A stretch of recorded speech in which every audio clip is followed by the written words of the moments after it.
Hello everyone, today we have another update on our project. Let's see what capabilities we have built in the last few days. Ďmitri, Michael here with a summary. Two things done today. First, the Elie Knowledge Scout spec is complete with microservice architecture on port 58473. Second, issue 284 now has the lifecycle fix spec. The skill can work on backlog issues and ask before moving them. Use auto move state flag to skip the question. Specs stay in review until you approve them. Ready for implementation. Hey Michael, I have a visitor here from Germany. Can you explain my German friend what you've done in German? Hallo, ich bin Sarah, die Implementierungsagentin. Lassen Sie mich erklären, was wir gemacht haben. Michael hat zwei Spezifikationen fertiggestellt. Erstens, eine neue Agentin namens Elie, die externe Inhalte von YouTube und Blogs herunterladen und analysieren kann. Hey Michael, you switched voice. It wasn't your voice. Come on, switch back to yours, okay? And now we have a Japanese visitor. Maybe you could tell him the same thing in Japanese. こんにちは、マイケルです。私たちが何をしたか説明させてください。2つの仕様を完成させました。1つ目はエリーという新しいエージェントです。YouTube やブログからコンテンツをダウンロードして分析できます。2つ目はイシューライフサイクルシステムの修正です。これでニューフィーチャースキルがバックログの𝗙𝗂𝗋でも動作できるようになりました。Michael, that was great. My Japanese visitor is very impressed. However, I have a very international delegation here today, and we also have a Chinese person. Can you repeat this one more time, please? 你好，我是迈克尔。让我解释一下我们做了什么。我们完成了2个规格说明。第一个是一个叫艾丽的新代理，它可以从 YouTube 和播客下载和分析内容。第二个是修复我们的问题生命周期系统。现在 New Feature 技能也可以处理挤压中的问题了。还有一个新的标志叫 Auto Move State。莎拉现在要实现这个修复。欢迎来到我们的项目。This was great. Unfortunately, I also have the Vietnamese visitor here as well, and they did not understand anything you said. Xin chào, tôi là Michael. Để tôi giải thích những gì chúng tôi đã làm. Chúng tôi đã hoàn thành 2 bản đặc tả. Thứ nhất là một agent mới tên là Elie, có thể tải xuống và phân tích nội dung từ YouTube và blog. Thứ hai là sửa đổi hệ thống vòng đời issue. Bây giờ skill new feature có thể làm việc với các issue trong backlog. Alright, Ďmitri, handing this off to Sarah now. She'll take it from here. Good luck, Sarah.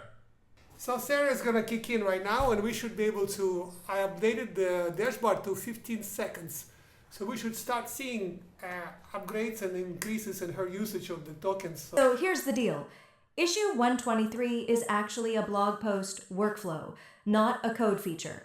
It's already closed, and it was for generating a blog from a YouTube video. The implement skill needs a feature spec or bug spec with actual code to write. So wrong issue number. What were you actually trying to implement? Give me the right one and I'll get cracking. Hey Ďmitri, so I checked the project board and we've got nothing in ready status right now. Everything's either in backlog or already completed. Looks like Mikhail might have given you a stale number. If you want to move something to ready, just let me know which one and I'll wait here with my debugging gloves on plus.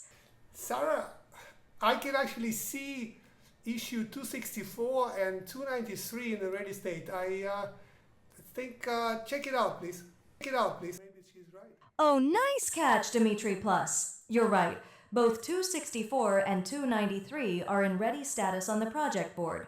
Issue 264 is about centralizing GitHub command instructions, and 293 is adding the Elie Knowledge Scout agent. Which one do you want me to implement? Can you check if issue 293 about Elie is actually ready and has everything you need to implement, or it is missing something? Ďmitri Plus, issue 293 is good to go, Pa. It's got a full spec for Elie the Knowledge Scout agent. This is a big one. We're building a whole content API microservice, plus a new agent with the content fetch skill.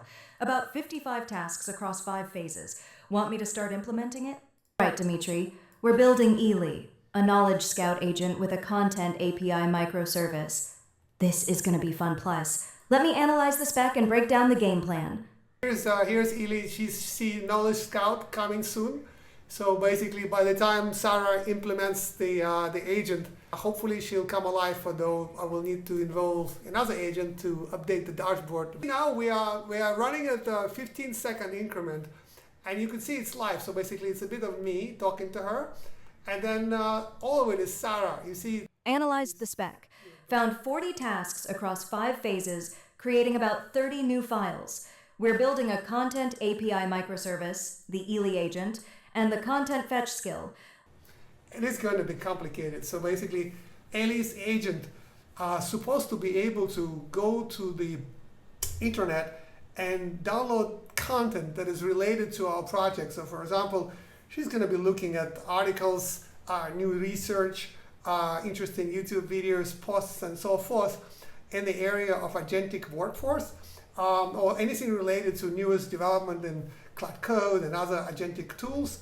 She's going to be getting the content into our system and then analyzing it, how relevant this content is to us. And based on that, we may actually implement some new features. Yeah, these dashboards, I built them yesterday. It was a lot of work. It's now quite useful. I can actually see what's happening.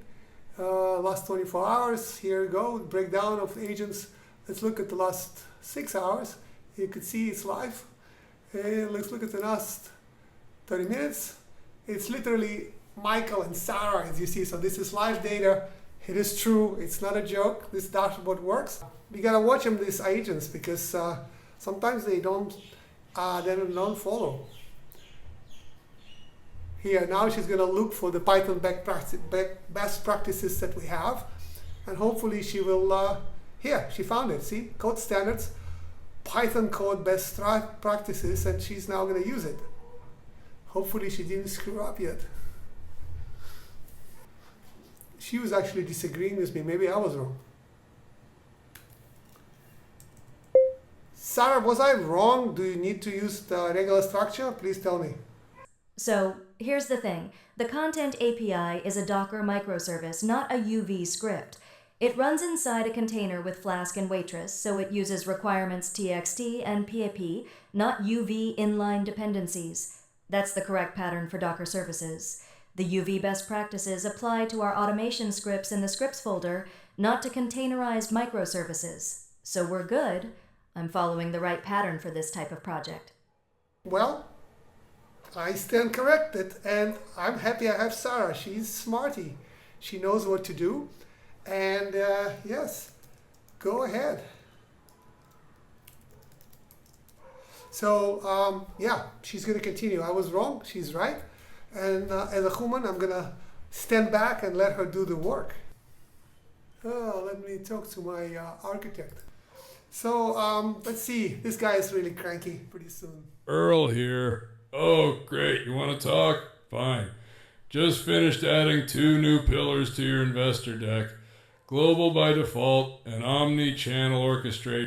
Hey, Earl, we have some visitors here. Please do not talk about my investment deck right now, okay?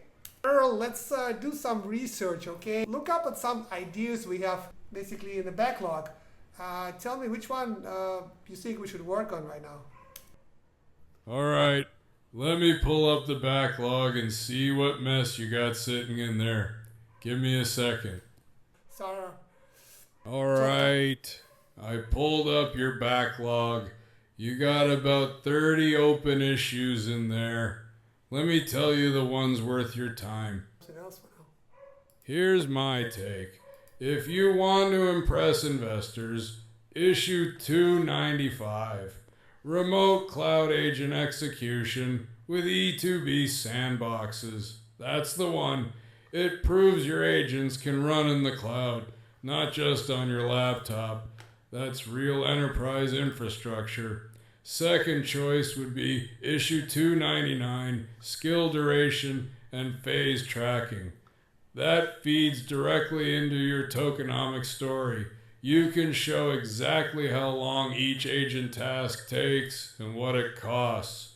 Both of these are demoable. Both make your 8 pillars look real instead of just slides. Your call, boss. Tell me more, tell me more. I'm listening. Alright, so here's our cost. As you see, we're cranking tokens. Number 1, parallel execution. Instead of running one agent at a time on your laptop, you can spin up 10, 20, 50 agents all running at the same time in the cloud. That's real enterprise scale. Number 2, it proves your platform works anywhere, not just on your machine. Complexity of this issue, and what do you think is gonna take in terms of Sarah's time? Get your API key, create a sandbox template with Docker, and set up a Cloudflare tunnel so the telemetry data can flow back to your local Grafana. After that, Sarah builds the launcher code, about 60 hours of dev work, call it 1.5 weeks. The MVP starts with just the implement skill. Once that works, you can expand to research, deploy, and the rest. Alright, let me break down Sarah's time on this. The issue is well scoped. Whoever wrote it did their homework. Here's the breakdown. Ha! It was Michael who wrote it. He's a good guy. These estimates are human time. Humans take that long. Sarah works much faster. Do you agree? You're right, boss. Those are human hours. Sarah ain't human. She don't take coffee breaks, don't get distracted by Slack, don't need to context switch between meetings. Let me recalculate. I like that. He still thinks, even though he's an agent, he still thinks in human terms. No context switching, no meetings, reads files in parallel. That's 60 hours of human work. For Sarah, the actual coding is probably 8 to 12 hours, but, and this is important, there's bottlenecks she can't speed up. Your 2 hours of manual E2B setup, waiting for sandboxes to spin up during testing. Human approval gates when she needs your sign-off. So realistically, Sarah could knock out the core dev work in one long session. That's the honest answer. Thank you, Earl. I think she could do it much faster, but we'll see how long it will take us. Now that's the right attitude. Don't trust my estimates. Measure the real thing. That's exactly what issue 299 is about. Tracking actual skill duration and phase timing.